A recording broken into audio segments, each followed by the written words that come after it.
Hi, good morning. இன்னைக்கு காலையில் வந்து சிக்கன் பண்ணலான்னு எடுத்தா என் பையன் இருந்துக்கிட்டு பால் பசிக்குதுன்ட்டான். சரின்ட்டு பாலை ஆற்றி அவனுக்கு கொடுத்துட்டு இப்படி தான் அடுப்பு பற்ற வைக்கலான்னா ஏதோ ஒன்று நம்மளை போட்டு செஞ்சுக்கிட்டே இருப்பான். அது வேணும் இது வேணும் அப்படின்னு சமைக்கிறதுக்குள்ளே பால் வேணும்ட்டான். ஓகே அப்படின்னு பால் ஆற்றி கொடுத்தாச்சு. ஓகே, இப்போ என்ன பண்ணுறதுன்னு பார்க்கலாமா? ஆல்ரெடி கொஞ்சம் எல்லாம் ப்ரிப்பேர் பண்ணி தான் வச்சுருக்கேன். என்ன ஏதுன்னு பார்த்துக்கலாம். அடுப்பு பற்ற வச்சுட்டு பட்டை, சீரகம், கிராம்பு, கொஞ்சம் சோம்பு, அப்புறம் பிரியாணி இலை, ஒரு ஏலக்காய் எல்லாம் எடுத்து வச்சுருக்கேன். அப்புறம் புதினா இலை, கொத்தமல்லி இலை, கொஞ்சம் கஸ்தூரி எல்லாமே கொஞ்சம் சாப் பண்ணி வச்சுருக்கேன். ஆயில் ஊற்றிட்டு அந்த பட்டை, கிராம்பு அதெல்லாம் இருக்கு இல்லையா, அதெல்லாம் போட்டுட்டு ஒரு வணக்கம் அது வெடிக்கிற வரைக்கும் வச்சுட்டு தென் சீரகம், கொஞ்சம் சோம்பு எல்லாமே போட்டாச்சு.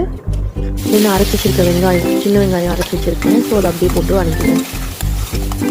வணக்கினதுக்கு அப்புறமா இஞ்சி பூண்டு பேஸ்ட்டு போட்டாச்சு. தென் அதுவும் வணங்கினதுக்கு அப்புறமா கொஞ்சமாக கருவேப்பிலை, அப்புறம் தக்காளி அதையும் அரைச்சி வச்சுருக்கேன். அதையும் வணக்கிட்டு தக்காளி கொஞ்சம் நல்லா வணங்குற வரைக்கும், தக்காளி கொஞ்சம் உப்பு போட்டு வணங்குற வரைக்கும் வச்சிருச்சு. வணங்கினதுக்கப்புறமா நான் ஆல்ரெடி சாப் பண்ணி வச்சுருக்கேன் இல்லையா, கொத்தமல்லி, புதினா, அப்புறம் வந்து கொஞ்சம் கஸ்தூரி மெத்தியும் இருக்குது. எல்லாமே ஒட்டுக்கா அதில் இப்போ போட போகிறேன். அதெல்லாம் போட்டால் கொஞ்சம் இப்போ அந்த டேஸ்ட் வரும். அதுக்காக சாப் பண்ணி வச்சதெல்லாம் இப்போ நான் போட போகிறேன். அதில் போட்டுட்டு வணங்கட்டோன்னு கொஞ்சம் நேரம் வணங்கட்டோன்னு விடலாம். தென் கொஞ்சம் கொஞ்சமாக மசாலாஸ் ஆட் பண்ணலாம். மஞ்சள்தூள், மிளகாத்தூள், அப்புறமா மல்லித்தூள், கொஞ்சமாக கறி மசாலா கொஞ்சம். நான் கொஞ்சம் கலருக்காக காஷ்மீரி சில்லி பவுடரும் கொஞ்சம் லாஸ்ட்டாக ஆட் பண்ணேன். எல்லாம் ஒரு வணக்கிட்டு அப்புறமா சிக்கனை தூக்கி அதில் போட வேண்டியது. சிக்கன் வந்து நான் 1/2 kg போட்டேன். 1/2 kg போட்டதுக்கப்புறமா அதையும் ஒரு வணக்கிட்டு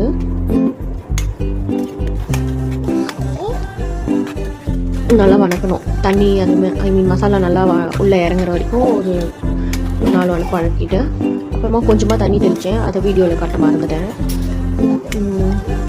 தென் மறுபடியும் கொஞ்சம் நேரம் மூடி வச்சேன். தட்டி போட்டு மூடி வச்சாச்சு. கொஞ்சம் அதுவே சிக்கனே கொஞ்சம் தண்ணி விடும் இல்லையா, அதுக்காக. ஸோ கொஞ்சம் வணக்கிட்டு மறுபடியும் என்ன பண்ணேன், தண்ணி கொஞ்சம் ஊற்றிட்டேன். ஒரு டம்ளர் 1/4 லிட்டர் தண்ணி பக்கமாக அதில் ஊற்றியாச்சு.